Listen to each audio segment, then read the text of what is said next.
So as it turns out, Donald Trump presidency part 2 is a bad remixed version of Donald Trump presidency part 1. So basically Donald Trump is now renegotiating the same negotiated deals that he negotiated over half a decade ago. And the problem is he's doing the same thing all over again. The same playbook. It's basically like they say, let's get the same playbook and we're going to implement it exactly the way we did it the last time. So you're not even changing anything. And you already know how this going to turn out because we saw this movie before. We saw this whole movie before. First, the farmers will be hurt. Now let me play this one video. This one video is going to show you what happened the last time we followed Donald Trump and implement Donald Trump dumb policies. All right, let's play this video. Agriculture announced an additional $16 billion in aid for farmers as the trade war between the U.S. and China carries on and tariffs stay in place. However, farmers say bailouts are not enough in the president's trade war. Joining us with more on this is Yahoo Finance's Adriana Belmonte with the details on all of this. And Adriana, good to have you here. I read a quote that you put in the article about this in which a farmer was saying, this doesn't do enough. Why not? So essentially what he was saying is, it is appreciated. Like everybody I talked to stressed how necessary it is, how they were grateful, but they were getting to the point that, how long can this go on for? Is there going to be a point where the government says, okay, we're done paying you? And then he said, at that point, is there going to be a trade deal in place? If there's not, then what happens to us? So, they were hopeful in the beginning that that there was going to be a resolution to come out of this, but now they're becoming a little bit more skeptical. That was the key word that he stressed when I talked to him. And at the same time, a lot of the farmers in the Midwest right now have been victim of some pretty terrible weather this season. So this is sort of added to that. And I wonder how far, if that sort of also shortens the effectiveness or lessens the effectiveness of an aid package. Yeah, so from what I've gathered, it seems that they were already having troubles, just soybean growth in general. Production's been down a little bit. Then you had the flooding that happened, and then there's this trade war on top of it. And there was one person quoted as saying, "I don't know if I'm going to survive coming out of this. How long are we going to last for?" And there was somebody who's a multi-generation farmer that's been going on for years, and he doesn't know how long his farm is going to last and his family because of it. So, Adrian, I'm curious about, we know that this package is going to be available for farmers, but is it enough given all the issues that we've seen, not just over the past few months, but over the past few years as well? There were previous versions or iterations of this package as well. Remember when we were debating the whole soybean issue? Do farmers feel like net on the whole, they've been compensated appropriately given the size of the current aid package? Yeah, so when there was 2 rounds last time, and by February 2019, it had reached $7.7 billion in aid. And, they said it, again, they stressed how appreciated it was, and they thought, okay, this is gonna hold us over. So I think for a lot of them, I don't wanna say that they didn't give it much thought, but in the back of their minds, they're like, okay, well, this is gonna, resolve itself soon. And now they're wondering what's going on, is this going to work out, and how long can this hold me over for? That's another big question. So Adriana, I'm just curious about overall sentiment among the farmers, because we know a lot of these farmers originally voted for Trump in 2016. A lot of the people that have spoken out have said, this seems like overall this trade war is going to be beneficial to them in the long run, even though they are hurting now. What have you heard sort of on the ground? Yeah, so in the beginning, every time I talked to farmers, I would always ask, during the interview, so how, what's the sentiment like towards the Trump administration? Is there still, this undying loyalty towards him? Because they were very, still loyal despite everything going on. And eventually it just seemed like it started to wane more and more. And then, when I talked to them yesterday, a lot of them are saying, this kind of seems like it's all talk. One person went on the record saying, this kind of seems like they're realizing middle America, they're the ones responsible for getting Trump elected. They realize they have to save face, but they're kind of questioning if they actually need it. Yeah. So you have a bunch of folks out there, specifically in the farming industry, the farmers, these folks are willing to basically bite off your nose to spite your face. It's a word that describes a person that's willing to put themselves in pain because they look at Donald Trump as a mystical figure. They're the one that voted for him. And that happened the last time Donald Trump implemented his dumb tariff policies. And a lot of farmers lost their farm. So we're seeing the same things happening all over again. But luckily for us, when he started the trade war with Canada and Mexico, one of our saving grace is his billionaire friends and his billionaire buddies are in the same market. And the market tends to remind them who is in charge. That's why Donald Trump immediately changed courses when he implemented the tariff with Mexico and Canada, and the market react right away. He immediately changed course. You know why? Because his billionaire friends and buddy called them up, and they are the real people that are in charge. Now let me show you this one video right here. This will explain it right here. Donald Trump's move to hit Canada, Mexico and China with tariffs sparked a stock market slump on Monday morning. That as investors around the world brace for retaliation by those countries and fear a spreading global trade war. Speaking to reporters on Sunday, the US president said he could ramp up the tariffs on Canada even further than the current 25%. Well, it could happen. If they do anything, we will. Canada's been very abusive of the United States for many years. Japan's Nikkei index fell over 2% in early trade Monday. There were similar declines for benchmark indexes in South Korea and Australia, while markets in mainland China remained shut for the Lunar New Year holidays. Big exporters including car makers were among the worst hit on fears of further tariffs. Honda and Mazda both fell around 7% in early trade. Taiwan tech giant Foxconn, which has a plant in Mexico, plunged 8%. Economists have widely warned that the tariffs, which take effect on Tuesday, will cool global growth and spark inflation in the US. Over the weekend, Trump said Americans might feel some pain from the trade war, but he has also insisted any problems will be short-lived. Now all eyes turn to what further measures Trump might impose and how the targeted countries react. Canada has already promised retaliatory tariffs, and Mexican leader Claudia Sheinbaum has vowed a response, Vamos hablando, vámonos comunicando. while also calling for dialogue to resolve the situation. Economist Thomas Sampson at the London School of Economics says no one is going to come out of this well. I think it's fair to say that this is a lose-lose trade war. Both US consumers and also Canadian and Mexican households stand to lose.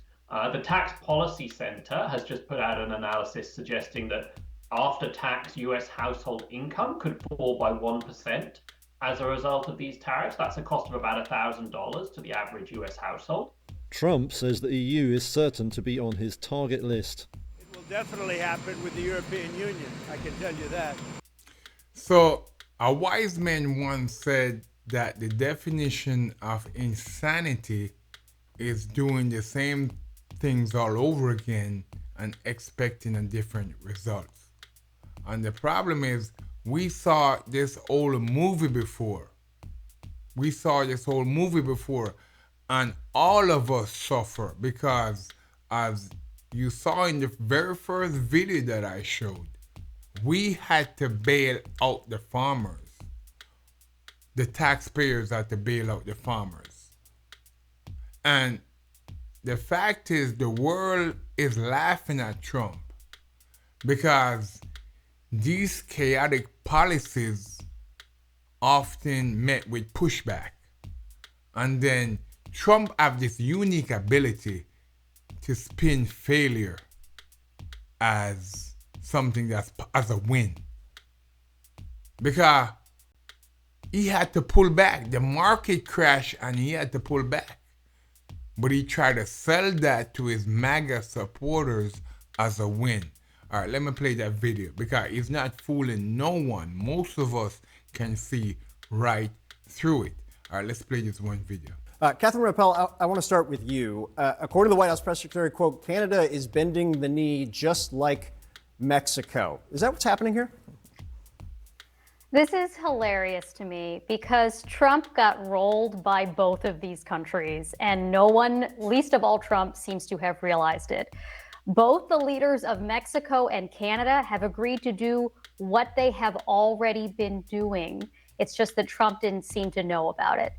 Like, for example, the president of Mexico said that she would commit to having 10,000 troops at the U.S.-Mexico border. Guess what? There are already 15,000 people there, troops, military troops from Mexico there, and have been there for years. Trump didn't seem to notice this. Same deal with Canada. Prime Minister Trudeau said, aha, we're going to spend $1.3 billion on investing in border security. Guess what? They announced that $1.3 billion last year. Oh, but they're also going to have a fentanyl czar, and they're going to have 24/7 eyes on the border. You know, this is about saving face, I guess. I don't know if nobody informed Trump that there are no actual concessions here, but that will, of course, not stop him from claiming victory. We have certainly seen the claim of victory. Scott Jennings, I'm not going to act like Republicans are still a party of free trade that they had been in kind of iterations past. There's obviously been a transformation and a willingness to at least somewhat embrace what President Trump has made so clear as a focal point of his really entire agenda. But there are some Republicans that have raised some concerns about it, including this one. Take a listen. What about tariffs against our allies? It will drive the cost of everything up. In other words, it'll be paid for by American consumers. I mean, why would you want to get in a fight with your allies over this? Look, everyone that looks at this, look at it as a lose-lose policy.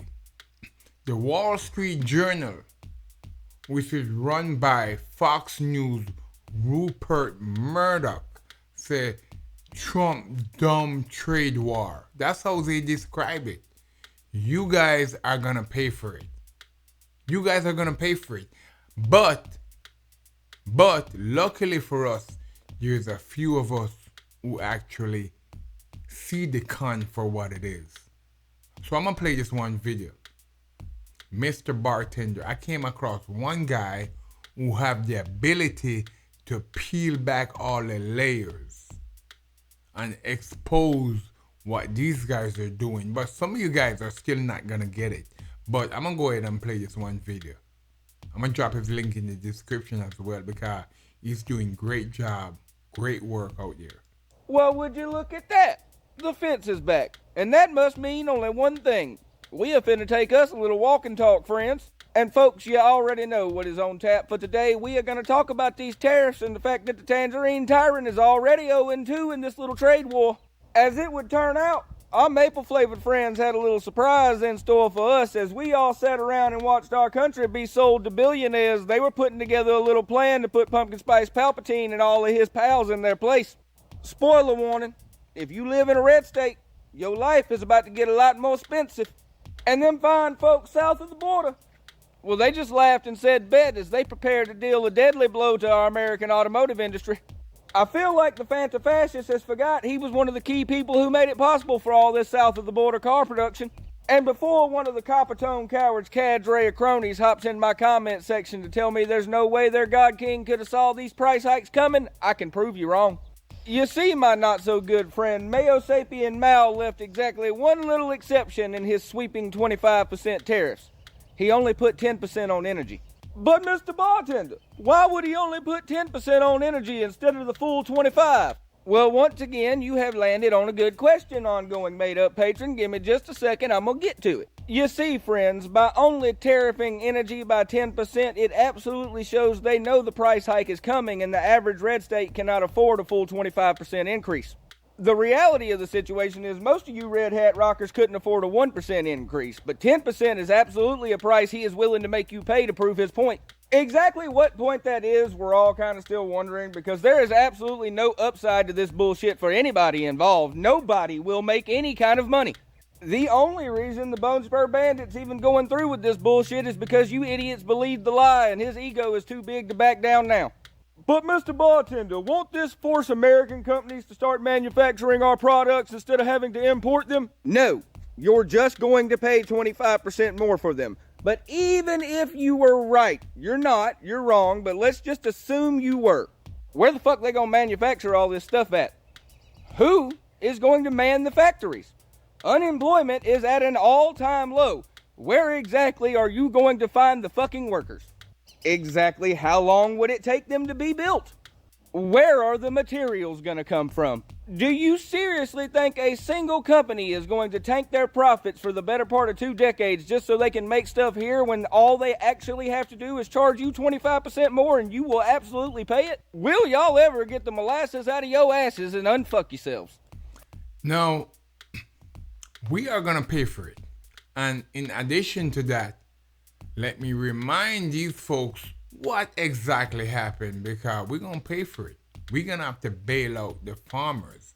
Let me go a little bit deeper. Watch this video. The Trump administration today did announce emergency aid for farmers affected by tariffs that the White House has pushed for. We have the latest tonight from CBS's Weijia Zhang. Making tremendous progress. They're all President coming. Trump touted his administration's tariff-heavy trade policy during a speech to veterans in Kansas City.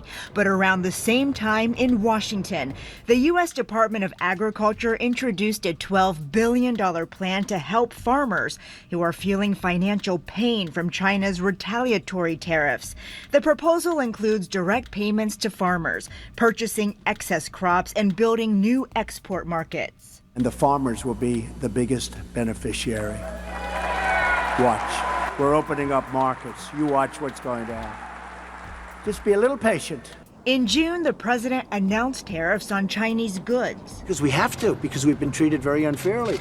Beijing responded with tariffs on American products, including pork and soybeans, purposefully targeting Americans in rural areas, a key Trump constituency. Soybean prices hit a 10-year low earlier this month.